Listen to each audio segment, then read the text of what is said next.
The Mental Health and Developmental Disabilities National Training Center is proud to bring you our fourth webinar in the collaborations to promote mental health supports across the UCEDD network.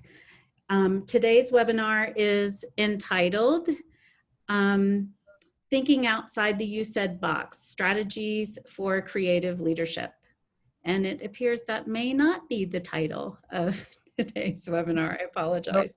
Nope, that is the title. Awesome. Okay. This is the title up there. Okay. So today our two featured presenters are Dr. Matthew Wappett and Dr. Connie Reimers-Hild.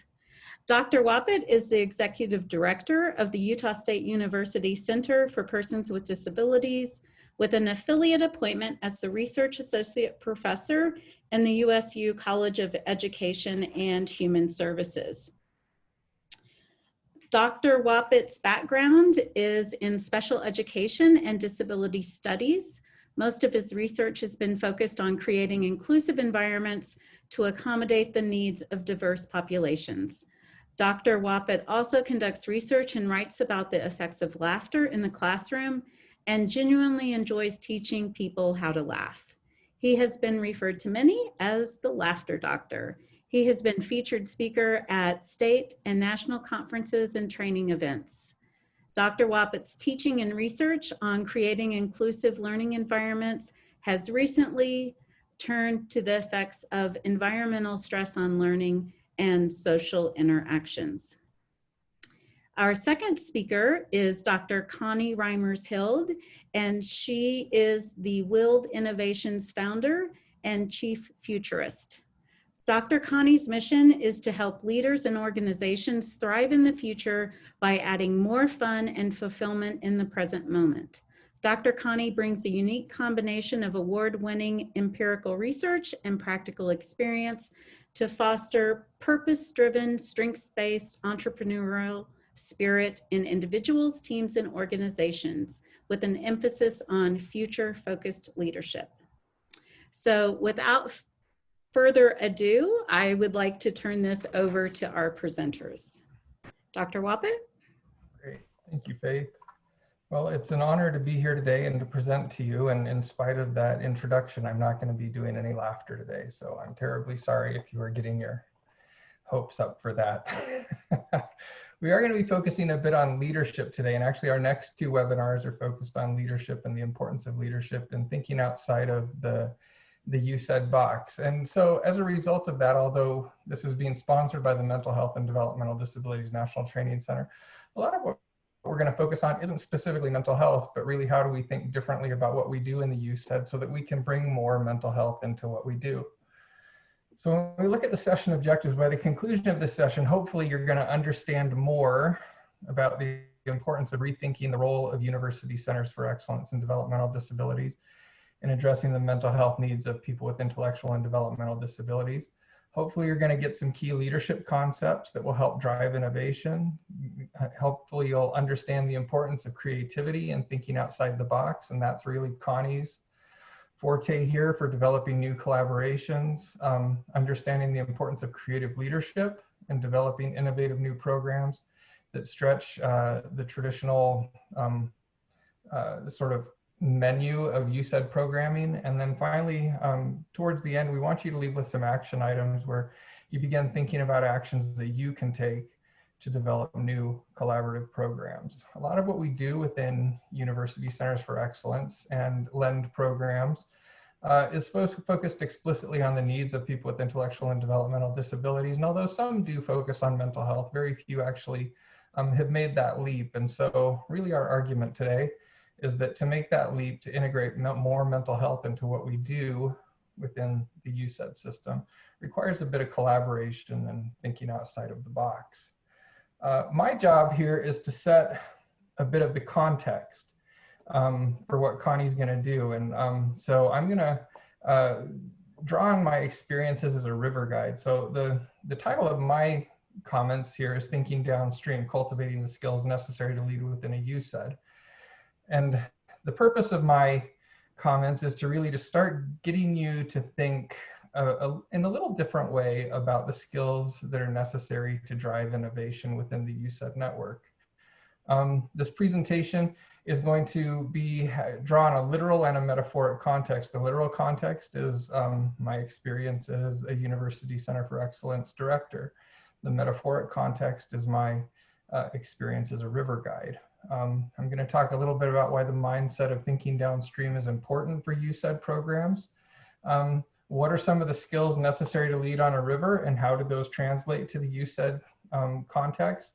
And then how do we identify and begin to cultivate those skills? So this presentation, as I mentioned, is a combination of my experiences growing as a leader in academia and on the river. I don't claim to be an expert in leadership, but I am a relative expert at navigating rivers. And I found that many of the lessons that I've learned on rivers also apply to leadership in an organization. This presentation will distill some of these lessons, hopefully, into a usable guide that may help you understand the dynamic nature of UCEDD leadership in the 21st century. So even though my intent is to provide a bit of a framework for 21st century leaders in UCEDD, much of my philosophy around leadership and life in general are heavily informed by Eastern philosophies that emanate from the traditions of Taoism and Buddhism. Rivers are often used as metaphors for life within Taoist and Buddhist texts, and therefore these thought systems provide a natural lens for understanding how to navigate life and how to navigate other dynamic forces like universities.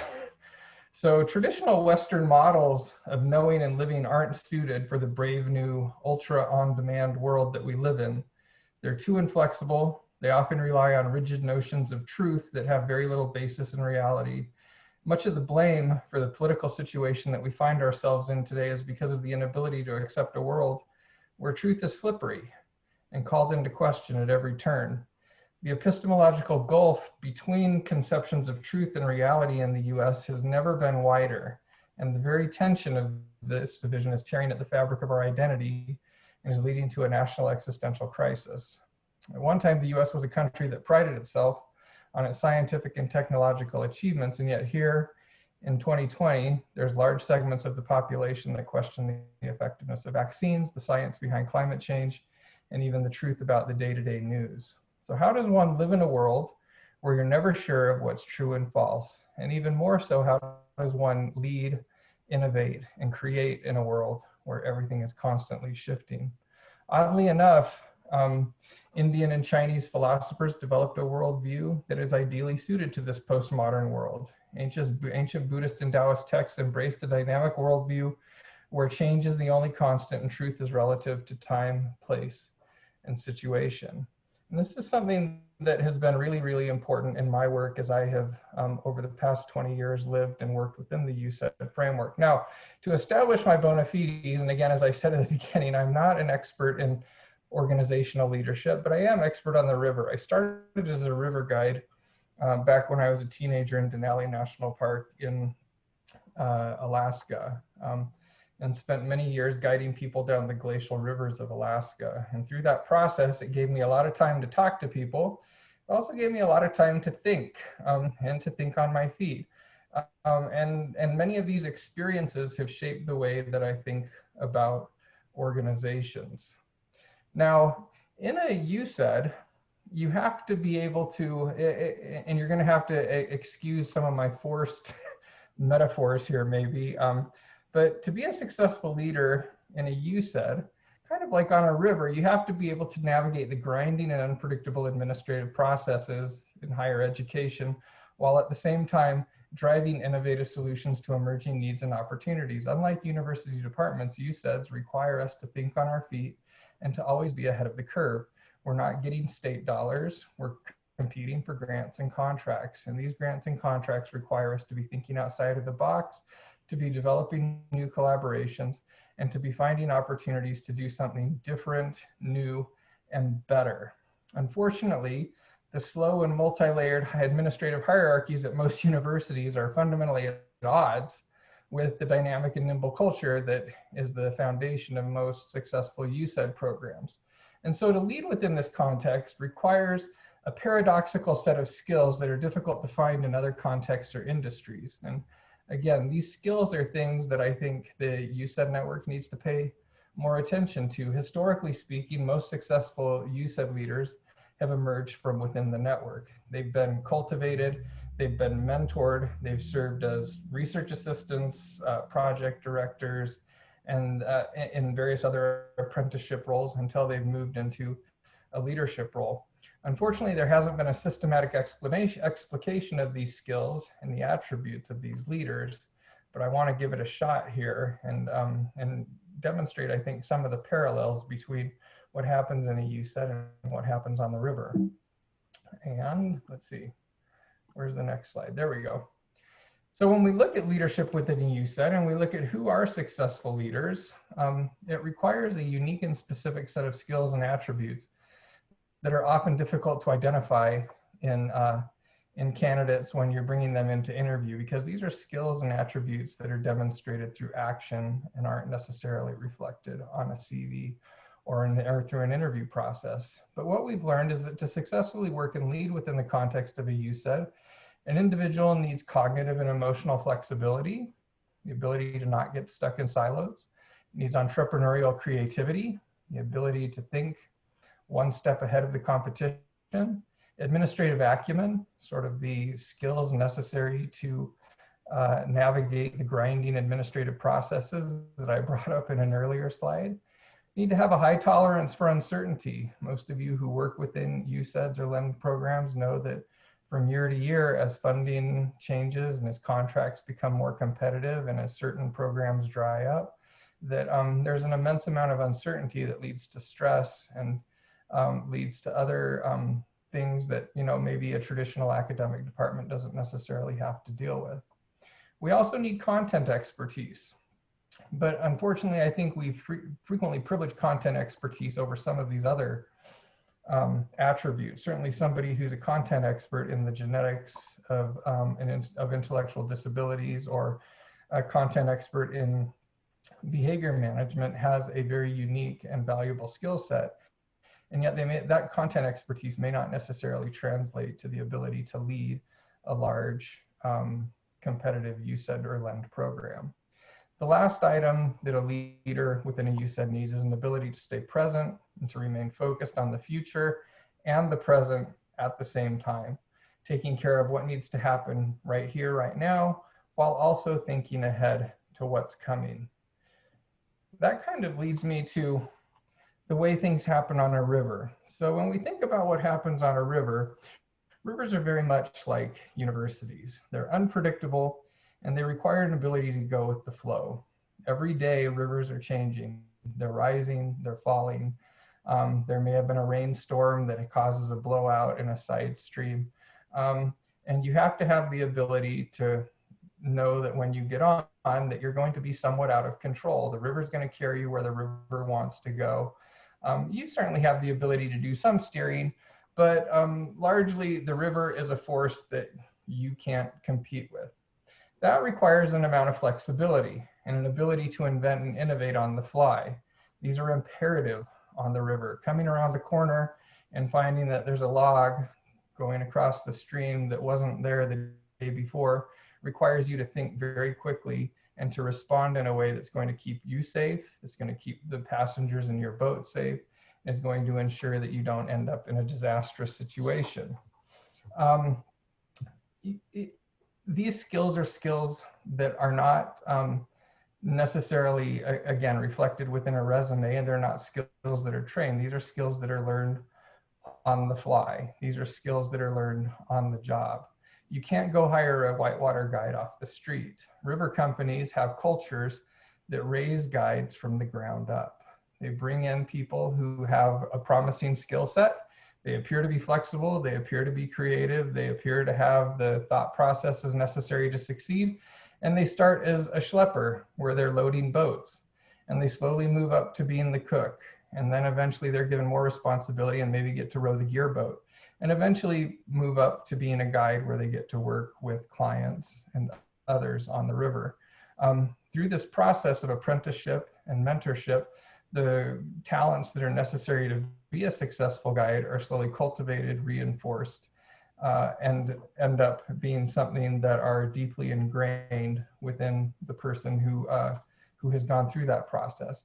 Guiding requires, like I say here, a mentorship and a learning on the job process to master the skills necessary to lead. And that same process is necessary within UCEDDs. We have a unique situation where our organizations don't necessarily reflect other academic departments, don't necessarily reflect other nonprofits or other organizations out there in the world. And the only way to really learn how to work within these organizations is to actually be within them, to start perhaps at the lower rungs, right, as a project director, as a research assistant, as an administrative support professional, and through the process of mentorship and apprenticeship, learn and grow through that process. Now, as we think about these skills and guiding, there's a couple that I want to highlight in order to sort of make the transition to Connie's concepts around creative thinking. There are two skills that are particularly sought for in guides, and my argument is that these skills are also key to being successful as a leader within a UCEDD. The first is thinking downstream, or what we're going to call strategic foresight. And the second is creative cooking, or what I would call entrepreneurial flexibility. There we go. Thinking downstream.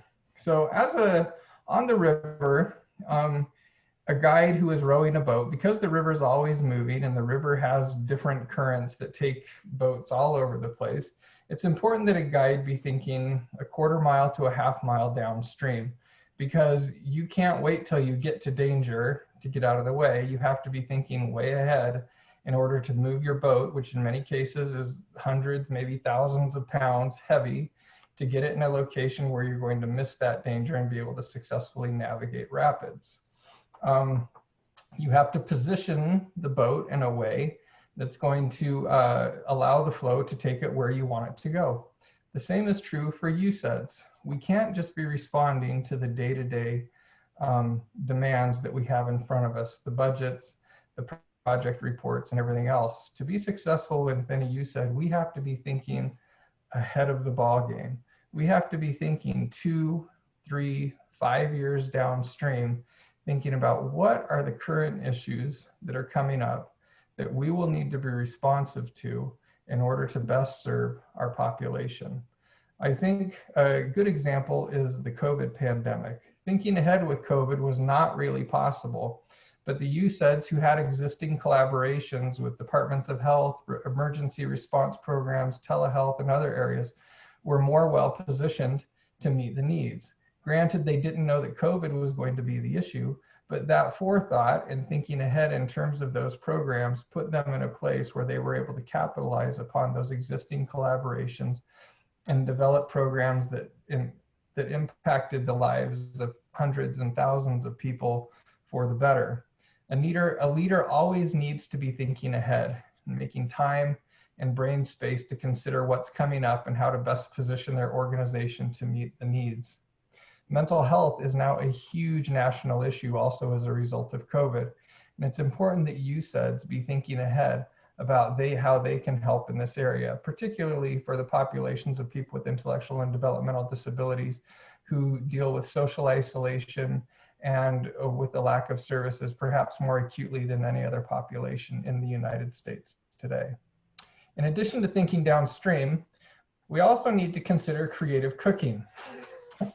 So the picture here is a picture of my friend Brad and Russ.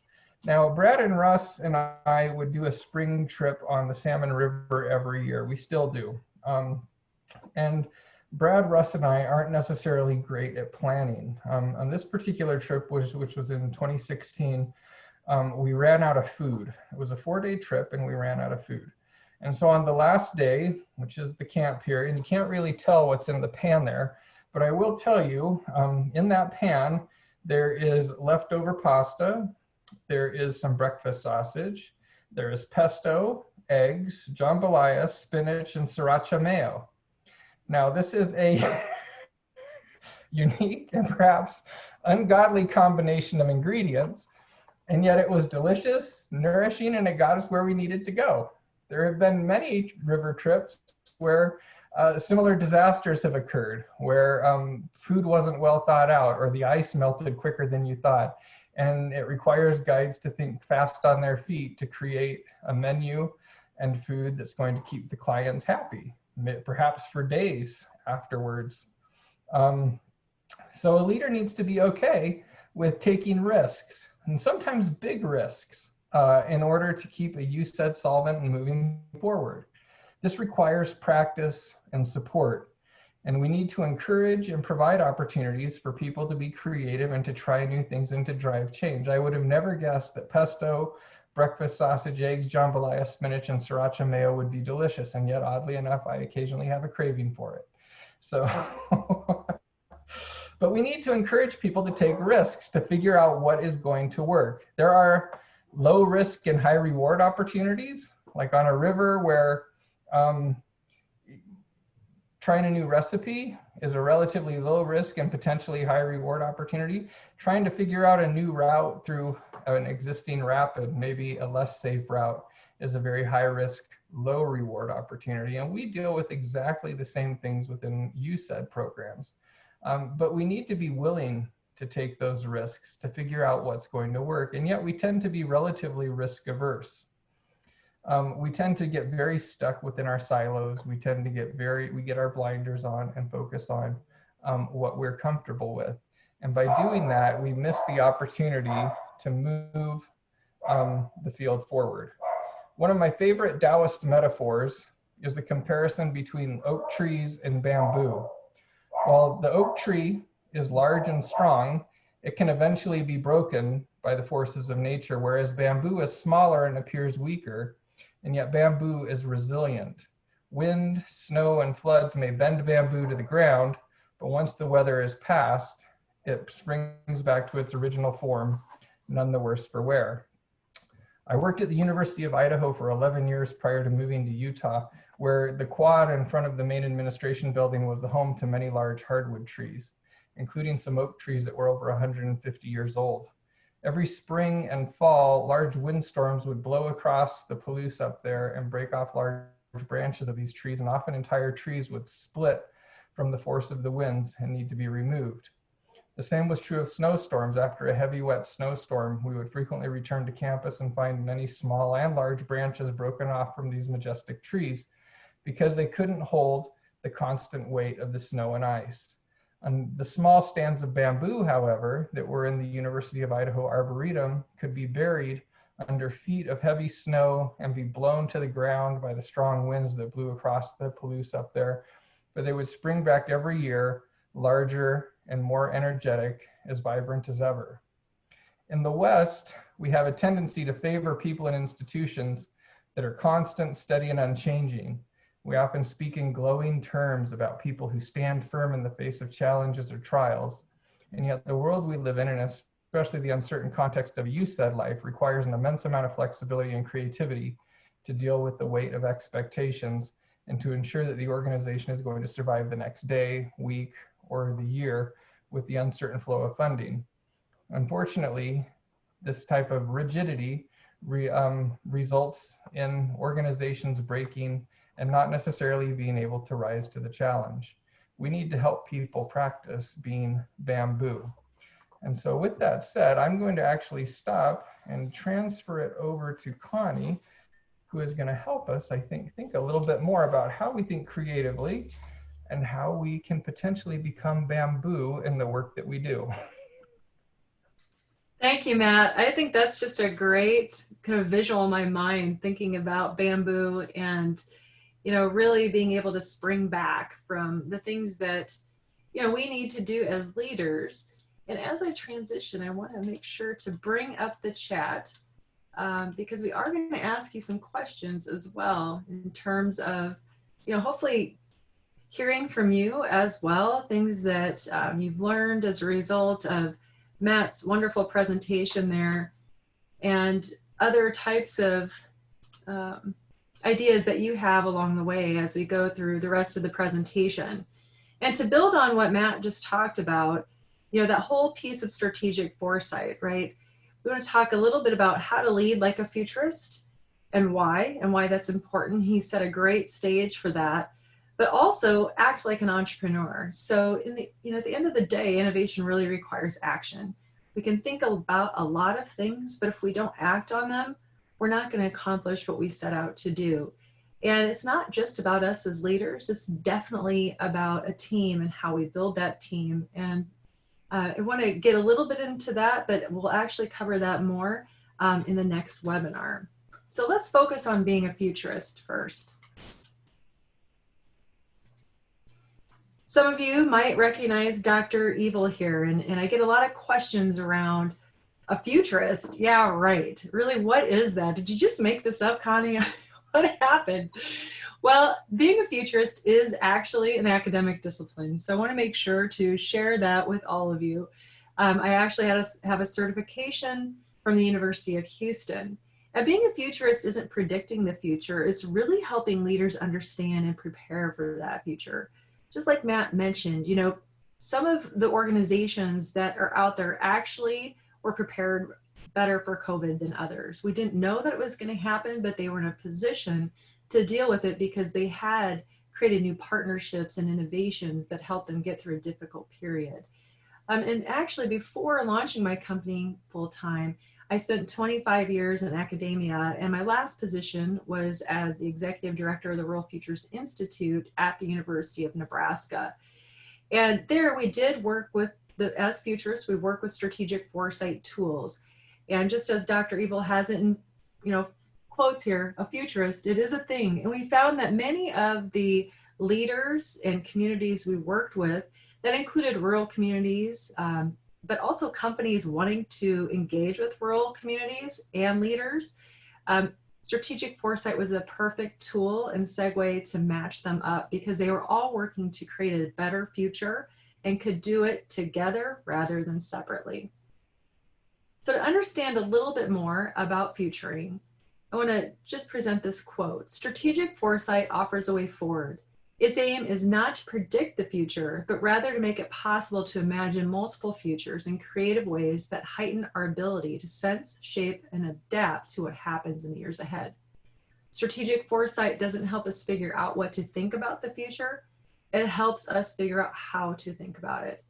I would just pose this question to all of you out there, as leaders in the field that you're working in. And sometimes we don't always self-identify as leaders, but I'm asking you to put your leadership caps on today and really think about what you're doing in the space of leadership, whether that's for your organization, your home life, whatever. And remember, leadership is not just a title, right? It's how you show up. And more than ever, we're needing people to show up in different ways right now. And my question for you all to kind of start this conversation is, how will you shape the future? What are you doing in the present moment to build that future? Because the futures that we are looking for and looking towards building are occurring in the present moment. What we do now matters. Our objective for the rest of this session is to really understand the difference between creativity and innovation. We're going to explore the importance of leading innovation. And then we're going to practice your futurist skills with some strategic foresight tools. So let's first dive into more about what it means to be a futurist and show up with that futurist mindset. So a lot of times we talk about what problem we are trying to solve, and that's a great way to uncover opportunity and to think about how to innovate. So that's part one, but there's a little more to it if we want to adopt that futurist mindset as leaders. We also want to ask and answer, what future will we create? What do we aspire to do? What's our vision? Next year, 3 years, 5 years. And I know this can be a little difficult for people right now. So take it slow, but still think about, in another year, things are going to look different. Where do you want to be then? What do you want to experience along the way? And what do you want to make happen? There are two key assumptions that I encourage you all to think about when you're thinking about the future of work and life and leadership. There are multiple futures. So there are always multiple outcomes. We can aspire to create a vision and work towards that vision, but we might actually hit a different point in the future. Doesn't mean it's better or worse, just different, because there's a path along the way that we all know winds and changes. There are multiple futures that can all be great. We may just not be able to see it right now. But also that people influence the future through their mindsets, beliefs, and behaviors. And this is a really important point, because right now is a very challenging time, and people sometimes are having a challenge seeing that future. But it's time for us to think about how we're affecting that future through our own mindset, our own belief systems, and our behaviors, what we're doing and saying every day. And as leaders, this is especially important, because you really set the tone for your team and your organization through what you do and what you believe, because people can read you, they can sense you. So it's really important to make sure you're checking in with yourself about your own assumptions about what's possible. I also want to talk about the both and belief, not just the either or, but the both and. And I love this part of kind of developing that futurist mindset as a leader and even as a person, right? So a lot of times when you're in a meeting and you're exploring something new or trying to launch something, you always hear the, well, we've done that before, we tried it, didn't work out, or we've never tried that before and we don't really want to go down that path. So we tend to hit a lot of roadblocks, and as people, we kind of tend to put a lot of them out there, not even knowing we're doing it. But what if instead we would approach those conversations a little differently and just have a little bit of fun with them and add a little lightness to them, right? What's the both and? So one person comes up with an idea. How can you, instead of blocking it as a leader and that be your first thought, or even as a team member, think about, wait a second, what if we could do that and this? Like, what if there's more here? How can we grow it? And this is the same belief you want to have for things that are already existing in your organization, right? The both and. If you think about this just a little bit, you can see the picture of a spork, right? Somebody had to come up with the idea of a spork. They had to blend the spoon with the fork. And I thought a lot about this as Matt was sharing about his time on the river and how you don't want to carry a lot. You want to try to minimize what you're bringing along and bring along the essentials. So I wonder if somebody's mind, were they needing all the essentials and they wanted to cut down so they didn't have so much, both forks and spoons? Let's just make a spork and solve the challenge and move on with it. So this is that both and belief. So the next time you see a spork, I really want you to think about, what more is possible here? What are we just not thinking about because we aren't looking at the intersection of different ideas or the intersection of different disciplines that could really create something amazing? And by the way, just as a fun thing in your organization, sometimes sporks make really good visuals to have conversations like this with your team. So as we move forward with the presentation, really think about your honest intentions, right? Because those are naturally supported by your beliefs and actions. All true intent is realized. Intentions become the outcome. They become your future. So what you think and what you believe and how you act all marries together to create that future, that vision, what you aspire to achieve and do and experience along the way. So be clear about your intentions as a leader working to innovate, right? And know that things are going to happen. I mean, this has been shown to us, especially over this last year, right? Wild cards. This is a term in strategic foresight where you don't necessarily see what's coming or the magnitude of what it might be or when it's going to happen, but things are going to happen that are going to throw you off course when you're working towards that vision, right? It could be something with the weather, weather-related event. It could be a health-related event. It could be a change in the economy or the stock market, or you could even win the lottery. I know for me personally, if I win the lottery today, I'm going to have a very different future tomorrow, a year, 30 years from now, right? That does change things. So we have to anticipate those wild cards as leaders and know what to do with them, how to deal with them, not just for ourselves, but for our teams and our organizations as well. Now let's talk a little bit more about what Matt mentioned, right? COVID is a monumental wild card, and most of us working in this day and age haven't seen anything like this, right? It's something in our modern era that we have not experienced, especially in places like the US. And so it's caused a lot of chaos and a lot of anxiety and stress, confusion, you know, cluttered minds, and it's been a very heavy time, and it hasn't lifted yet. So not only has this wild card happened, it's still happening. So while people didn't see it necessarily coming, we knew at some point there would be an outbreak of some sort, right? I mean, that's happened over time. That's actually nothing new. But the challenge that we've had with this one is that it's happened for a long time. It's global, it's worldwide, and we haven't had the real capacity to deal with it well. We don't have any science behind it. And so for us in this modern time of this monumental wild card, we're really struggling with how to work through it. And this has caused a very challenging time, I would say, in our lives that most of us just haven't been equipped to deal with. And I think this is where the work that you all do is so critically important, right? Because this has caused exponential disruption. And you could see that for a long time, you know, for example, you know, like things were changing, like technology was changing a lot of things, and we knew that. A lot of people were learning online, more people were even working remotely. These things were all happening. You know, technology was changing how we live, we work, we play, all of those things. People were adopting online shopping. I mean, you know, it was slow, it was growing, but then boom, the wild card of COVID hit and caused this exponential disruption. So suddenly companies that were going to take 2 years to implement a plan had to implement those plans and innovate in 2 weeks. They had to get online, they had to change their business models, they had to change the way they interact and serve their stakeholders and consumer base. And this has been a huge disruption for many, and is still a huge disruption for many. Again, not something that is completely out of line where in terms of the change that's been happening, but the amount of change and the pace of change has really thrown a lot of things off.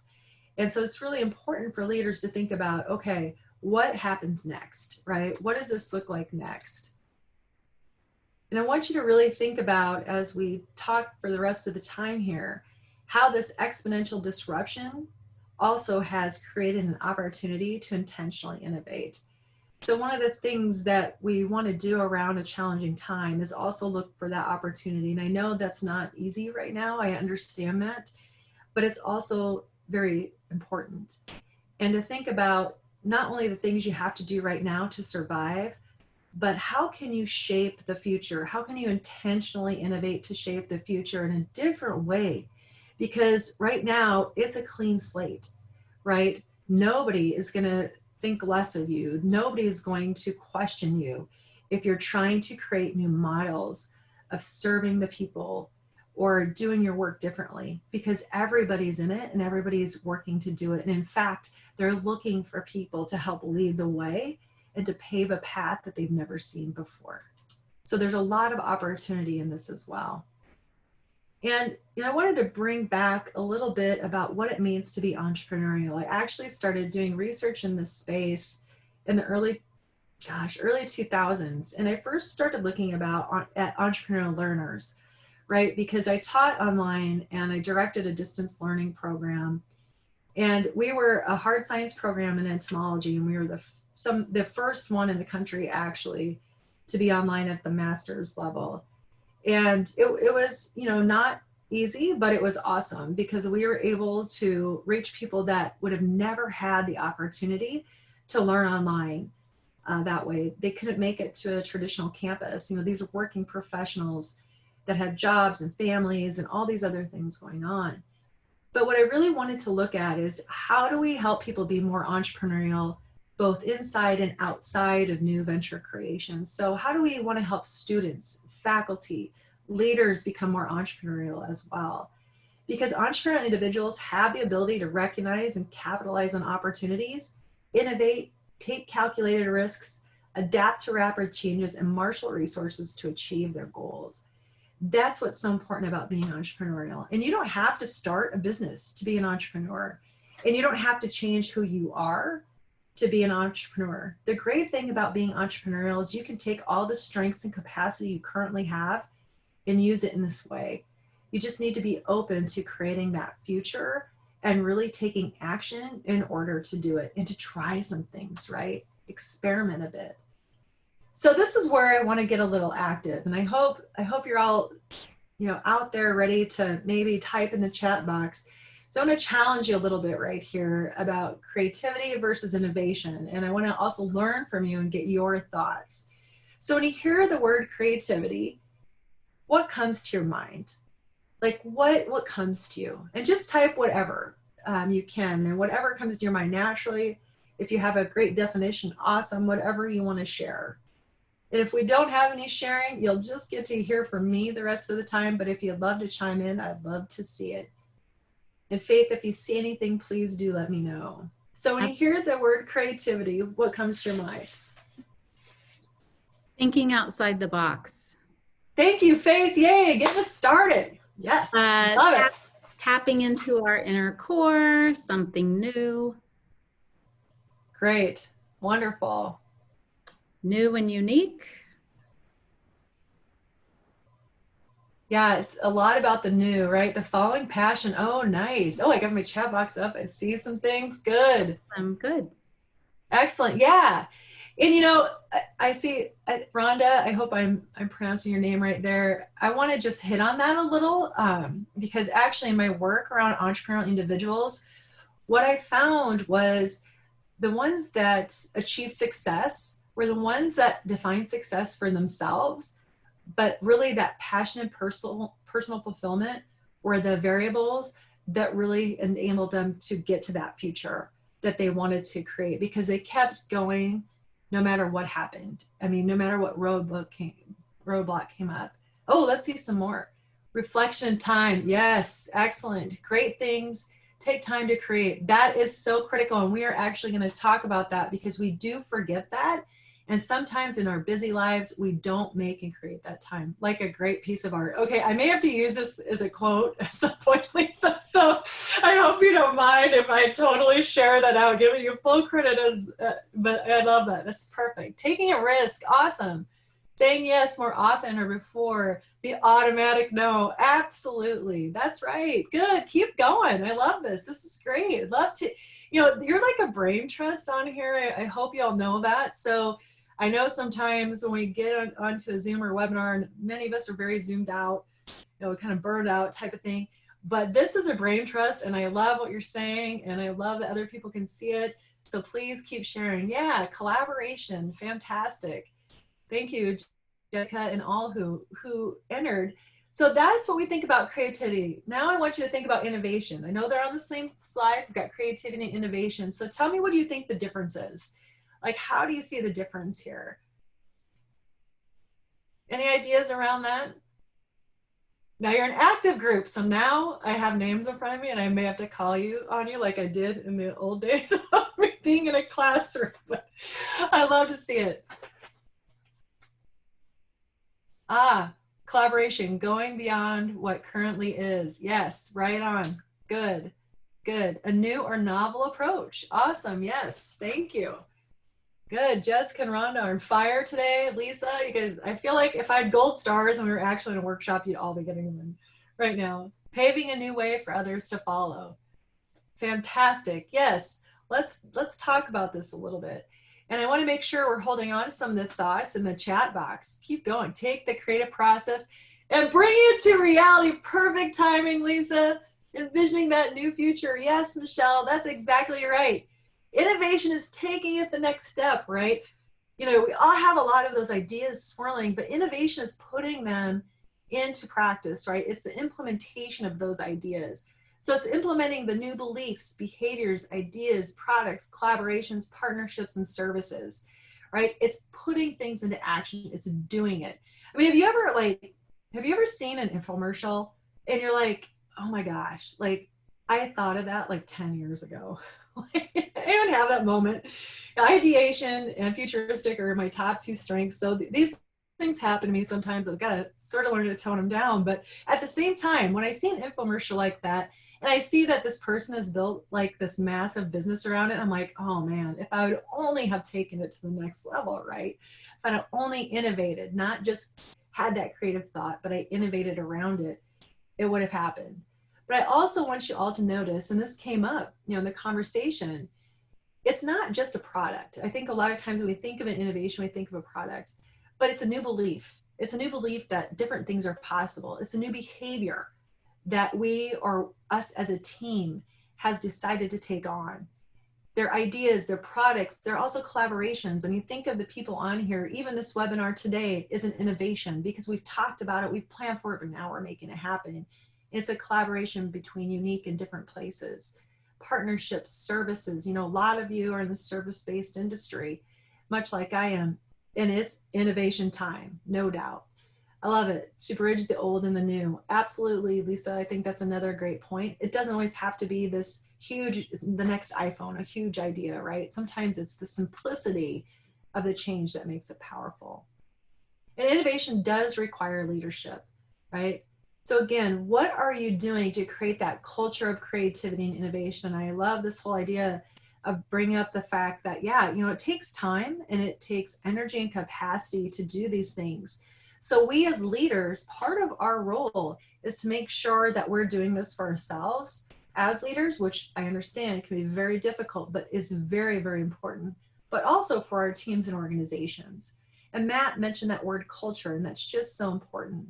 Because if we don't have that culture of creativity and innovation, it doesn't happen. A lot of us talk about it. A lot of companies talk about it. Oh, we need to innovate. We need to get more creative. But unless we're really willing and able to dedicate the time, the energy, the resources, and develop the strategies and structures needed to make it happen, a lot of times we're just giving it lip service, right? We're not really, doing what needs to be done. Leading innovation also requires self-awareness. And so again, I'd love to hear from all of you, as you ponder these questions. Tell us, what time of day are you the most creative? Then what activities get your creative juices flowing? What do you know about yourself in the process of creativity? All right, I'm gonna get excited because that was pretty cool to see all that in the chat. So putting a lot of pressure on y'all to add some more to the chat box there. Leading innovation, how do you, get those creative juices flowing? What are you doing? For me, I'll just give an example of kind of what I'm looking here. Long, hot showers are actually awesome for me because I just get to shut everything off, right? And I just get to relax, and then those ideas come to me. So I like walks and showers. Those are two things that work well for me. And usually my time of day for being most creative used to be towards the evening, but now I have 2 kids and all these things going on. So it's actually the morning when I'm a little more fresh and haven't had all these things happen during the day. So any thoughts around that? Any additional comments to add from anyone about your own self-awareness about creativity? Okay, Rhonda's the morning, because with other like-minded, yes, nice, with the other like-minded enthusiastic colleagues. That's awesome, Rhonda. Yeah, isn't that so amazing what a difference it makes to be with people that, are creative and excited and they show up in a positive way? That's so huge. Absolutely. And for a lot of us, it's really getting out of the norm, right? I mean, I think it's really important for us to sometimes break our routine and break our habits. Faith and I were talking before this started, for example, and she's a hiker. And so she gets out there in the nature, the areas of nature, and explores. And I'm guessing, Faith, that's a pretty great way for you to just refresh and create, and kind of help center yourself a little bit. And I think, in the time of COVID, it's been really interesting to see more and more people get outside just to get some air and to refresh. And that's a great way to be creative. Now, a lot of times when I ask this question in a workshop, what I get back is I'm not creative. And I want us to all make sure that we understand that we're all creative, and we are all creating all the time, even if we don't think we are. Okay, I gotta see this from Christina. Usually late at night when everything is quiet, sometimes driving, being outside as well, and being underwater swimming again because everything is quiet. Oh, yes. And that's so fantastic because I think that energy of water, there's really something there. I love that feeling too. I used to be a swimmer, and it's just like you can melt under there, and it's just you. That's great. Thank you. Thank you for sharing that.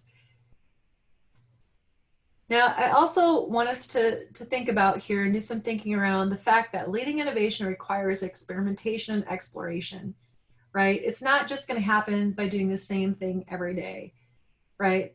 This includes recognizing, rewarding, and learning from both successes. And I'm going to put the failures in air quotes here because in many ways we need to redefine failure as our best effort, as actually a great thing because we tried something new and different.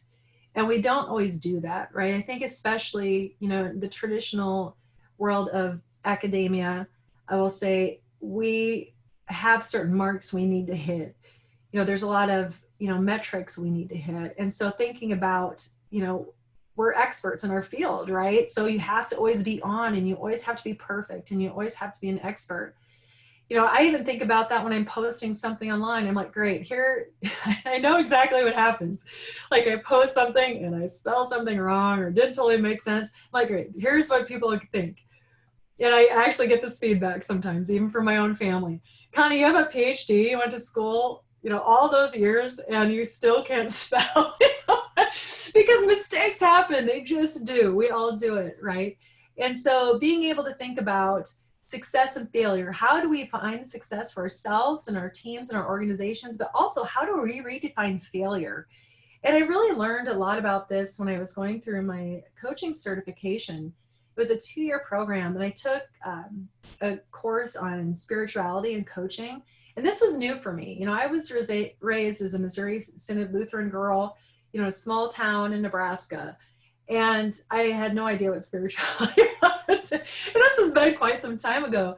But I learned so much because one of the questions the instructor posed, a man named Alan Seal, who's just amazing, was like, is success really accomplishing and achieving and striving? Or is it really doing what you want to do and experiencing what you want to experience? Because really, if you think about it, failing is just not trying what you've always wanted to do and having that experience. And the way he positioned that and thought about that was so different than anything I had been familiar with. I'm an achiever by nature. And so sometimes it's really hard for me to think, oh my gosh, like I don't have to be perfect. I can just try some things, have some fun with it, enjoy it. And I'm just going to learn. And then I'm going to keep going, right?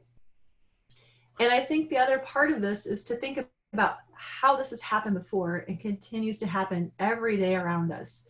So if you see the suitcase here, right, we all are familiar with what the suitcase looks like now.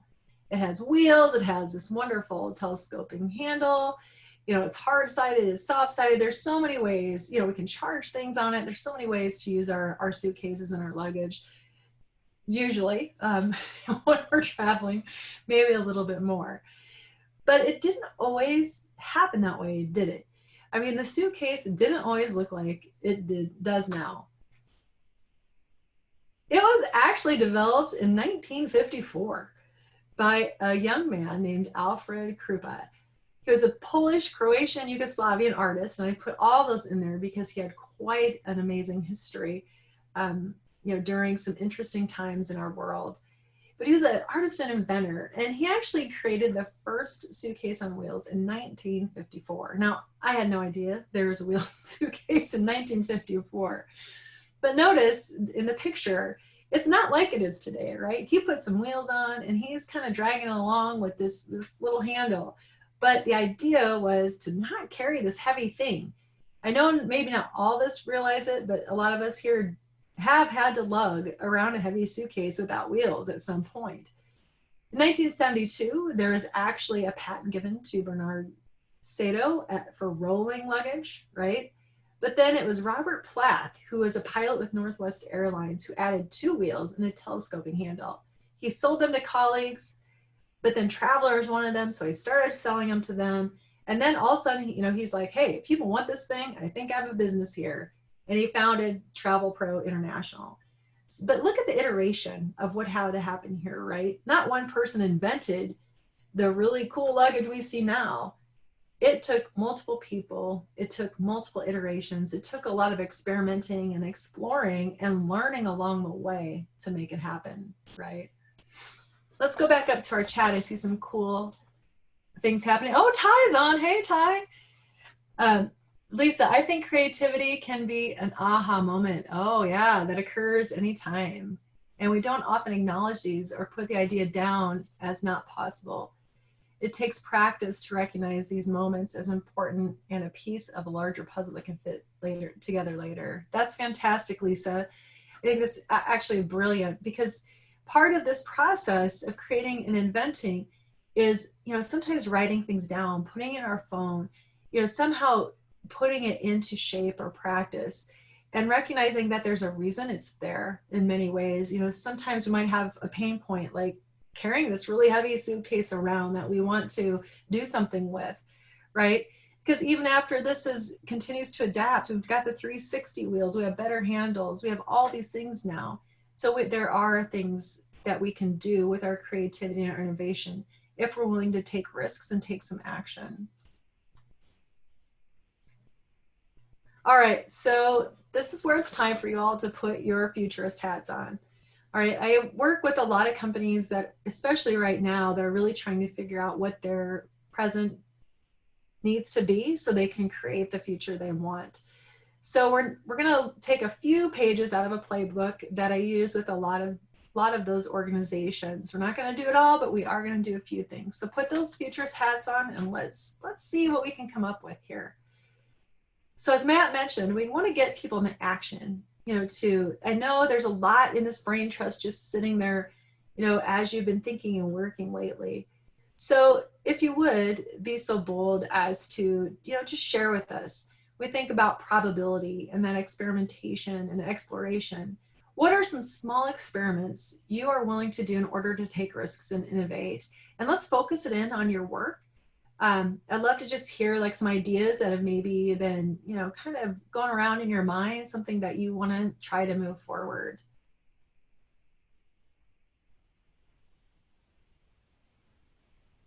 All right, y'all are rocking the chat. So again, it's like pressure going on. And Ty, you're on, I see. So appreciate your comments to Lisa there. So anything you have to add would be awesome.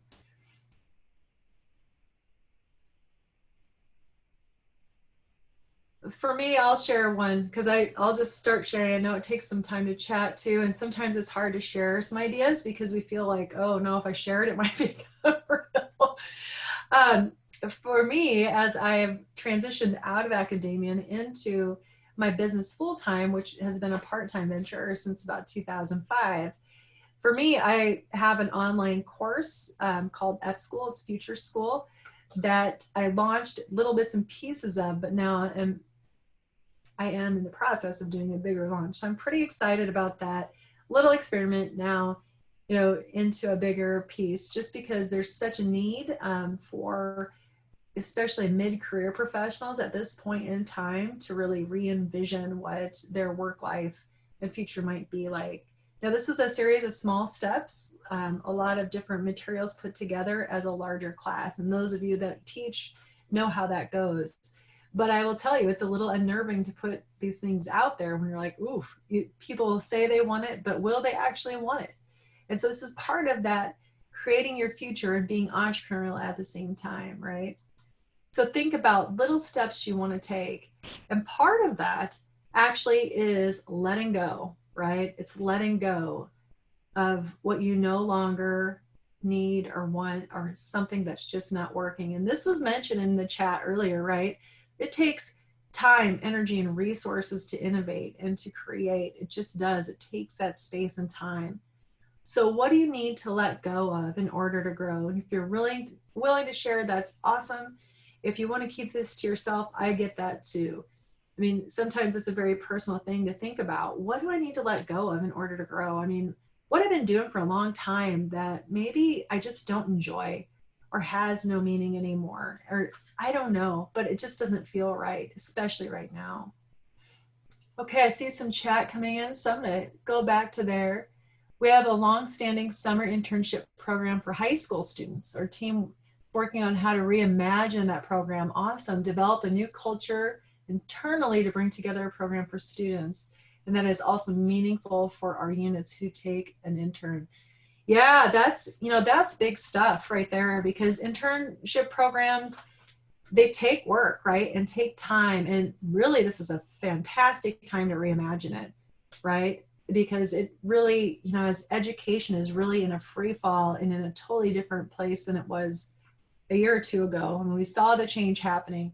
But what a great time to do that. From Ty, pruning the idea to include more collaboration, great, to something that I need to shoot for my work. Meaning the idea needs to adapt to allow others ownership of the idea so it can snowball. That's fantastic, great. It's so true, right? Sometimes we get really married to our ideas, but it's not just us that moves it forward, it's really a team, right? And we need to make sure their ideas are also part of that process. Rhonda's, it is big, and I feel like we're doing that with a lot of what we do. It is a great opportunity. And what a great mindset, Rhonda. I just want to applaud you for thinking so positively and with such a big thing that can sometimes be a little bit challenging. And this is a little game I like to play with teams, and you can, you know, think about this yourself or even just do it, whether you're in a webinar or office situation, whatever the case is. You can also do it for yourself. I really like this as sort of a strategic foresight coaching tool. You know, what innovation do we want to move forward right now? Like, what's something our organization or me as a person needs to move forward right now? Like, what's really urgent? But what also is more of a yellow light, right? What idea or project or task can I put on pause or delegate? What just doesn't need to happen at this point? So much has changed that it might just be time to say, okay, this just needs to be on hold. And then what's a red light? What can we let go of? What can we prune in order to grow? Because just like a tree, you know, any of you grow any fruit? I spent, 10 years of my academic career leading a public-private partnership where our offices were located on an orchard. And I really got to watch the process of an orchard every year. And pruning in the winter was so critical because that's what made the best fruit. You know, that's what made the fruit sweeter. And it doesn't seem like that's what needs to happen. And it's something I wouldn't have imagined, but it really did work. And I think this is where, people and organizations are a lot like ecosystems, right? There's an intersection there, letting go of things to make it better. Okay, so a little quiz here. So what company? We seek to be the Earth's most customer-centric company. We are guided by 4 principles: customer obsession rather than competitor focus, passion for invention or the acting like an entrepreneur, commitment to operational excellence, and long-term thinking, that leading like a futurist. Any guesses? Any thoughts? And I know at least one of you knows the answer to this. That's all. Oh, I think Lisa, you have a really nice comment here. My musings have been around how can we use the good things about this online forum as a way to continue to support parents with their child who has a disability. Young parents are very in tune with digital formats.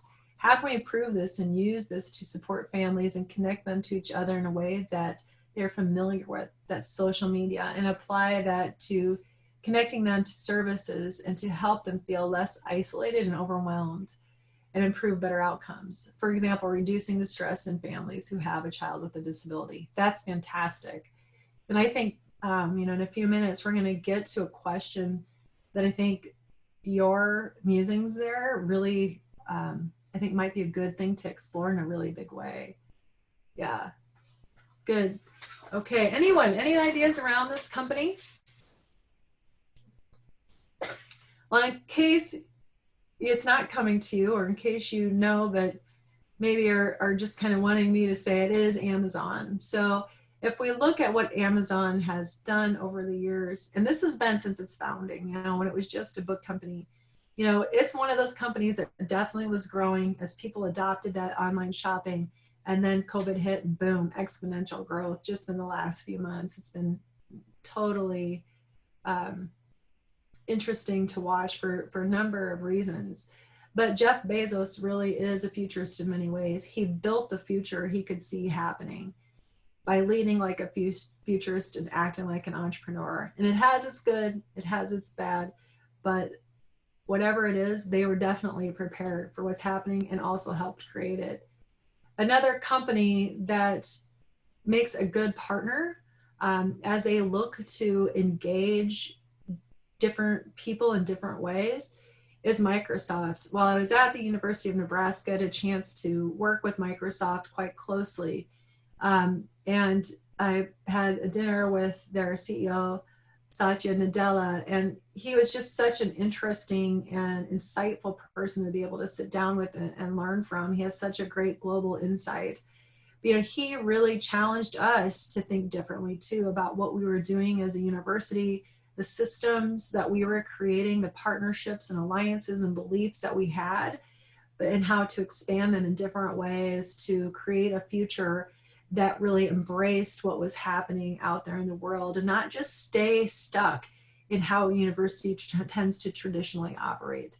And it was a great learning experience and great fun.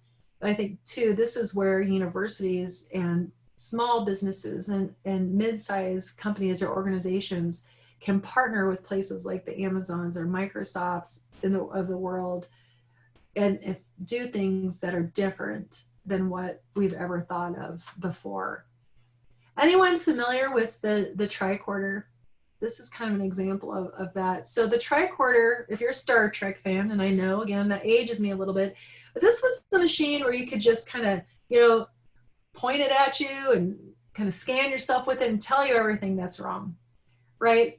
Well, this is why we want to think big, right? This is why we want to think big and take small steps to making things happen. That actually is in existence now as of 2017, and it continues to evolve, much like the suitcase, right? There's a family-led team that took what's called the X Prize, that was created around creating consumer medical devices that were inspired by Star Trek. So X Prize it's a place where they raise a lot of funds, multi-millions of dollars to solve these huge challenges, right? This is a thing that happens. It's amazing what they've done with some of these X Prizes and what they're doing. So I'm going to try this. I'm going to experiment a little bit myself. If you can't hear this or see it, please let me know in the chat.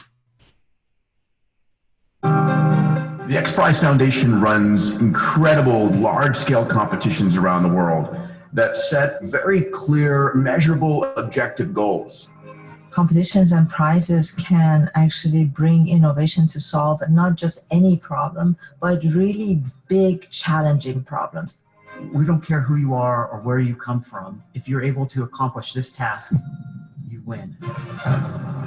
You're leveraging the genius of folks from all over the world. The tinkers, the entrepreneurs, the engineers. We're looking for something that is audacious and achievable.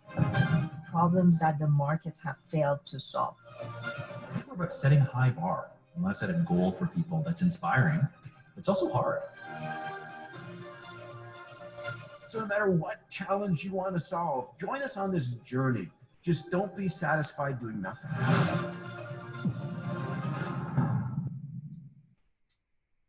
So Lisa, I think your timing is perfect on your post, right? It's a great time. It's the best time that I've ever known to think about your mental health moonshot, right? Like there's so much need for change in this space and help and assistance in this space that it's absolutely possible to achieve what your vision is for whatever it is you want to do, because you are the leaders in this space. You are the experts. You're the engineers of what's happening. And with the right ideas and partners and teams, you can create a moonshot, that big, audacious, achievable goal, and bring in other partners to help you make it happen. No doubt about it.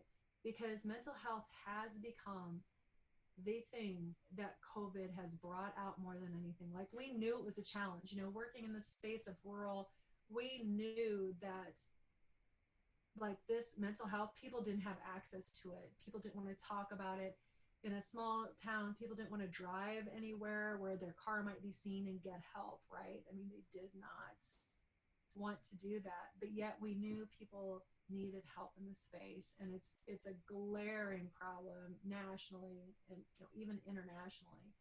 I'm most familiar with it because of the rural perspective and the need that we have for help in that area. But now COVID has really made it okay to talk about. And I think this is great because for so long, people tried to hide a lot of this. And I think now is the time to think about how big can we go? How much can we do? How do we become, better at helping people with their overall mental health and well-being? Because we know that this is instrumental to everything, their health, their productivity, the way they show up in the world and what happens in the future and how we shape that future is really dependent on the mental health of people.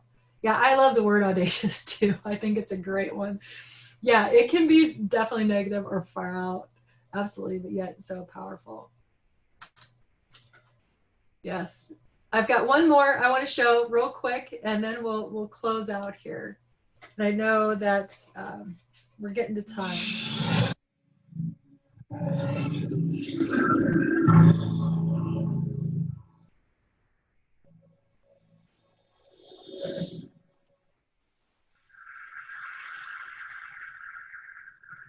Ladies and gentlemen, at TED, we talk a lot about leadership and how to make a movement. So let's watch a movement happen, start to finish, in under 3 minutes and dissect some lessons from it.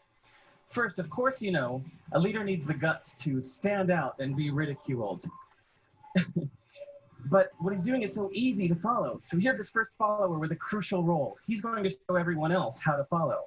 Now notice that the leader embraces him as an equal. So now it's not about the leader anymore, it's about them, plural.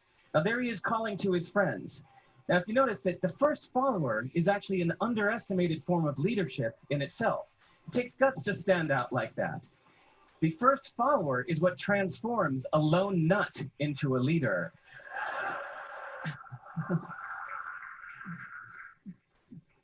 And here comes a second follower. Now it's not a lone nut, it's not two nuts. 3 is a crowd, and the crowd is news. So a movement must be public. It's important to show not just the leader, but the followers, because you find that new followers emulate the followers, not the leader. Now here come 2 more people, and immediately after, 3 more people. Now we've got momentum. This is the tipping point. Now we've got a movement. So notice that as more people join in, it's less risky. So those that were sitting on the fence before now have no reason not to. They won't stand out, they won't be ridiculed, but they will be part of the in crowd if they hurry. So over the next minute, you'll see all of the those that prefer to stick with the crowd, because eventually they would be ridiculed for not joining in. And that's how you make a movement. But let's recap some lessons from this. So first, if you are the type, like the shirtless dancing guy, that is standing alone, remember the importance of nurturing your first few followers as equals. So it's clearly about the movement, not you. Okay, but we might have missed the real lesson here. The biggest lesson, if you noticed, did you catch it? Is that leadership is over-glorified. That yes, it was the shirtless guy was first, and he'll get all the credit, but it was really the first follower that transformed the lone nut into a leader. So as we're told that we should all be leaders, that would be really ineffective. If you really care about starting a movement, have the courage to follow and show others how to follow. And when you find a lone nut doing something great, have the guts to be the first one to stand up and join in. And what a perfect place to do that at TED. Thanks. All right, so we know that you have to take risks, make action happen, and have a team. And Ty Aller and I will talk more about teamwork in the next webinar. One other quick thing I wanted to touch on is progress. Make sure you're measuring and celebrating success and defining that success. But especially in the area of academia, this is really important right now. Think about the impact and the difference you're making in society, not just what you do, like the number of publications or dollars, but the difference that makes. And I'll talk a little bit more about this in the next webinar as well. But those exponential impacts, or the impact you're making over time and how the impact grows over time, is critically important for those funders to know about. Also, party, like celebrate success. Many of us high achievers tend to gloss over this and skip over it, but this is important for people and not just individuals. The great thing as leaders, rather than recognizing just individuals, which we typically tend to do in organizations, is that we also can create strategies and structures that are new and recognize the teams and realize that it doesn't just come from the so-called leader, but from everyone in the organization, right? Create a culture of celebration to keep people motivated and excited and to be part of the team. My last takeaway is give yourself permission to win as you innovate and move forward and pursue that purposeful future. Take those wild, inspired, natural actions. That's what we call wins at Wild Innovation. My company, things that feel good and natural and that help propel you forward and create your future in the present moment. And with that, I want to thank you. Have fun, enjoy the process. I know we can all use a little more fun and lightness in our lives, and may the force be with you. And with that, I'll wait one more, Matt. Sorry, I know, it's getting to be time, but I want to say a special thank you to both you and Ty. I know this isn't the future, the Leadership Academy you first envisioned, but I'm so thankful to be part of it. And you're just doing great work, and thank you for your willingness to innovate and still be able to offer some great work to people. Absolutely. Thank you, Connie. I appreciate your, the thoughts and sort of the perspective that you brought here today. So I'm gonna wrap things up here, and then we'll open it up for some Q&A. And I think I'm gonna try my best to try to capture all those big ideas that Connie brought up and maybe contextualize them a bit. But I mean, I think it's important to recognize, and this has come up several times today, that higher ed's going through a rapid evolution from an academic ivory tower to more of a market-driven business, which is actually good for university centers like the ones we work in, because we have always operated more like a market-driven business. We've always had to be competitive.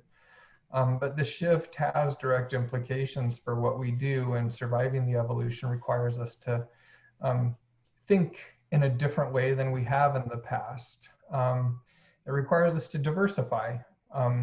You know, a healthy retirement portfolio is a diverse retirement portfolio, and a healthy UCEDD portfolio, funding portfolio, is a diverse one. And a big part of that diversity can come through through focusing on mental health and other areas that, you know, traditionally have been overlooked.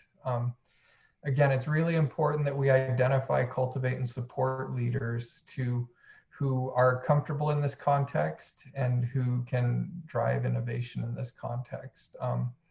It's important that we be creating spaces where those leaders can share those ideas. I mean, it's not, and it's not difficult. Thinking about mental health as part of what a UCEDD does is not a huge leap. Kind of like Connie brought up with the suitcase wheels. We're already working in an area where we're dealing with human services. Shifting that focus to mental health is like suitcase wheels, right? It's a little shift, but it can make a huge difference in terms of what we do as organizations and the impact we're able to have on individuals' lives. So really with that, we'd like to leave you with the question of what can you do to move your UCEDD forward to meet the mental health needs of people with disabilities? Again, as Connie brought up, you're going to the next webinar with Connie again, and Ty Aller, who's also part of the MHDD Center, is going to focus on building on some of these ideas and this innovation framework. So we would really encourage you to register for that one and to participate in that one as well to help further formulate your thinking. So anyway, with that said, I think we'll go to questions. And are you going to facilitate this, Faith?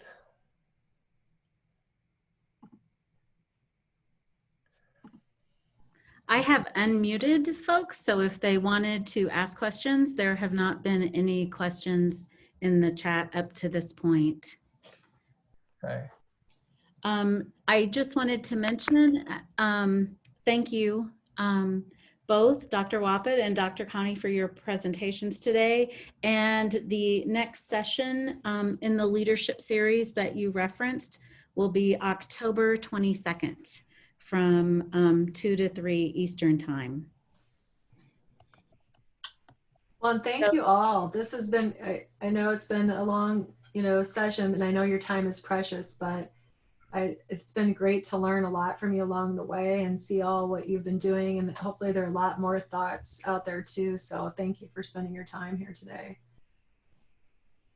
And I'll just share, Christina did have a great idea that I think is really going a little viral in our chat box here. So if you haven't seen it, this weekly virtual party called Happiest Hour, great idea.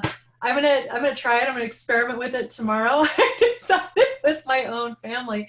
You know, this is just something you can do with your organization right now too, right? Your teams, to make them stronger and really help them recognize the good that's happening too. So fantastic idea. Yeah, it looks like we have a couple of questions. It looks like Rhonda has a question, and I think Lisa has a question.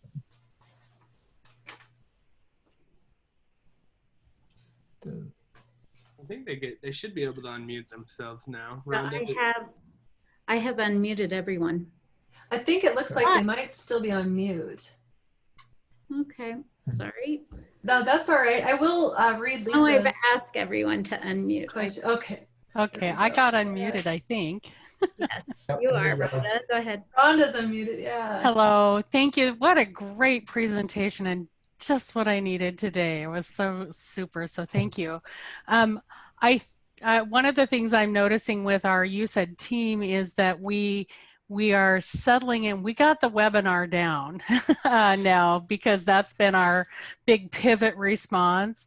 I think I've been kind of forward thinking about how do we start to really kind of work on some things that are more beyond the webinar. And I think that's, you know, I'm feeling that we're a little stuck there. And I feel like families and that are, and individuals, especially around mental health, are a little zoomed out, as you had said earlier, Connie, about people's experience, and trying to kind of open up some space and time to think a little differently. And I think we've started to kind of begin that, but I would be really curious about how other folks, or any suggestions you have on kind of creating that space and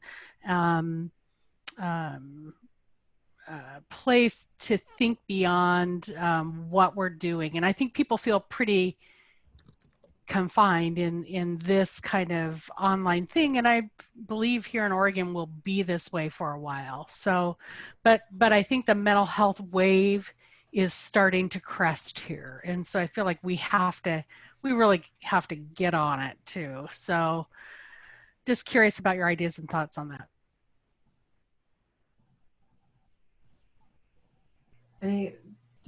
Anyone else working on this out there? I guess I would just be curious, because I think this is a great question, Rhonda. I think now that everybody's done it, it's just sort of like, okay, what's next? Like, how do we create what's next? Exactly what you're saying. But I did see I think somebody maybe raised a hand. Christina, do you have a response or thought? Thank you. Yeah, I just want to first thank all of you for all this information. It's just a plethora of great, valuable things that can really be applied to my life and me sharing it with other people in our community. One thought and I'm exploring the same thing, Rhonda, as you. One thing we started trying to do is going outside and kind of going on like these virtual field trips where we still are connected through through Zoom, or using that as a platform, because the beauty of that is that we can do it anywhere, right, at any time. But then how do we incorporate other things rather than just watching the screen all the time? So we would like go outside and share what we see outside, and looking at things to also get us moving in, out of the home, or if people aren't able to leave their home, going out, looking out the window, or, the other thing that we always keep in mind is accessibility for everybody, because everybody's needs are differently. And so, but that's where, the creative component and innovation comes in, and it's so important to help problem solve. And I found, even with doing the happiest hour, a lot of the people joining, we have young adults, all ages, with all different abilities, and they're sharing, they're asking what their interests are, what they are looking, what they might be interested in, and finding things. Even one thing they like, a lot of people like to do, is watch this show called Fuller House on Netflix. So having a watching party of the show, and then talking about the different things that occur in it and what happens and how do they feel, and so kind of going off of things that are of interest to the community you're working with, and having them have the input into what that is and develop it in collaboration with them. And it's amazing the impact that it can have in everybody's life, including mine and my son's. So thank you.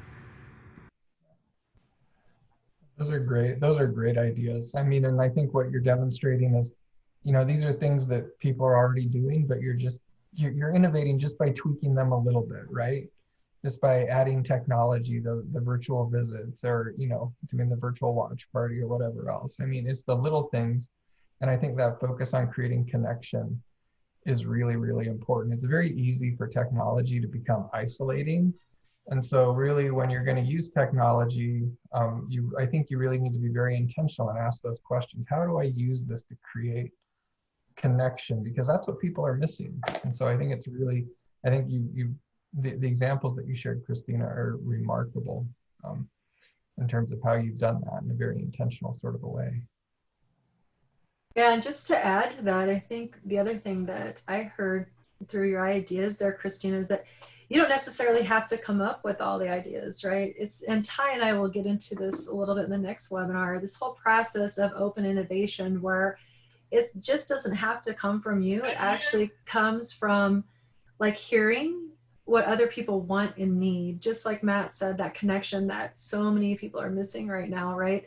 You're finding the innovation through the engagement process of gathering ideas and feedback from others who, also have these great ideas. And so you're like, it's the both and, right? So it's virtual, but it's also fun. Like, we also created this watch party, and we're also focusing on gratitude to just make us all a little bit lighter.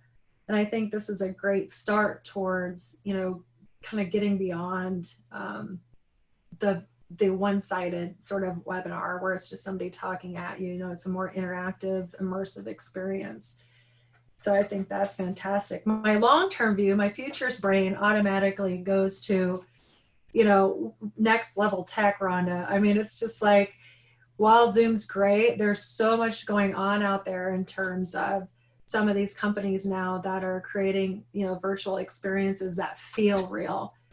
And so as we think of the short-term solutions, I think it'll also be cool, especially for people that work in the space that you all do, to think about how technology can be used in a way that makes it, that works for the people that you work with, the audiences you serve, but also really can be transformative and not so, one-dimensional, but it's like you're there and it's real. The holograms, the virtual reality, the gaming aspects, that's all happening. And I think with the right types of partners put together and the people that have the knowledge that this group does, people like the Microsofts of the world need you to help them with that.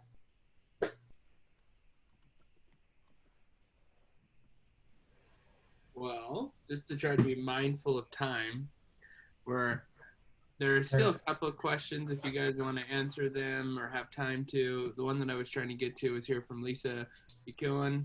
I gotta find it. So how can one learn leadership skills and trainings to advance in a company without a college background? Yeah, you don't need a college background to be a leader. I mean, that comes from somebody with a PhD in leadership, right? So that makes it kind of interesting. But yeah, I think things like this, any professional development obviously is great. And I know Matt and Ty and others can speak to that more in your area. But as somebody, the area of leadership actually is needing to innovate because it's being disrupted as well. A lot of what, we've traditionally taught at the graduate and even undergraduate level in leadership has come from leaders that it was in the industrial era, right? That's when a lot of the research was done.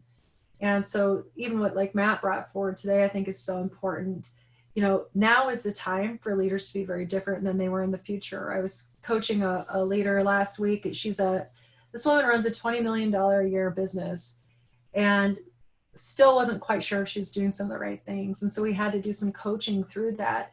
We're really rewriting leadership right now. And so if this is an interest to you, I think it's great. And let us get some resources to you that you might be interested in if you'd like offline.